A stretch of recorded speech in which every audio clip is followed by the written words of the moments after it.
आं बिबायारि जानो हागौ नाथाय माब्लाबाबो रावनिबो सिखाव खालामनानै जाया आं मिथिगौ।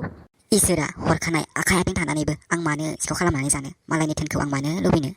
नै सोमखोर नों बेवहायसो दं। आं नोंखौ दहायनिफ्रायनो बेथिं खारथिंलाय नागिरगासिनो दङ। नोङो बेवहायसो दङ। नों बेवहाय थानानै माथो सानथिंबाय थादों? औ सोमस्रि आं दहायनिफ्रायनो बेवहायनो माबा माबि सानगासिनो दङ। मानसिनि गोसो थानानै गोसोआव माबा माबि सानाब्लालाय माथो सानबावनो। औ सोमखोर नों माथो सानबाय थादों आंनोबो एसे फोरमायलाय।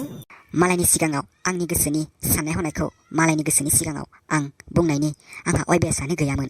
समजों लोगोसे आं दिनै बे बाथ्राखौ सुबुंफोरनो फोरमायनायानो गोनांसिन जागोन साननानै आं दिनै नोंनि सिगाङाव फोरमायनोसै। औ सुबुङा थांनानै थानो थाखाय बे संसाराव माबा नङा माबा मोनसे खामानियाव बेस्थ' जानानै गावनि न'खर गावनि परियालखौ फिसिनांगौ जायो। औ आरोबाव बे संसाराव ओरैबायदि मानसि दं जायफोर मानसिया दासिमबो खोमसियाव गोदोनानै दं आरो अगियान आखुखौ मावगासिनो दङ। हेल' लोगोफोर, नोंथांमोना नैबे आंनि चेनेलखौ दासिमबो साबस्क्राइब खालामाखै, अननानै साबस्क्राइब खालामनानै हो आरो भिडिअखौ मोजां मोनोब्ला भिडिअखौबो लाइक शेयार खालामनानै हो। जों नोंथांमोननि गेजेराव बेफोरबायदिनो गोदान भिडिअ लानानै फैगासिनो, बेखायनो नोंथांमोना नैबे जोंनि चेनेलखौ साबस्क्राइब खालामनानै हो आरो भिडिअफोरखौ नोंथांनि लोगोफोरनो शेयार खालामनानै हो। नोंथांमोननि गेजेराव गोदान भिडिअआ थाबैनो फैगोन।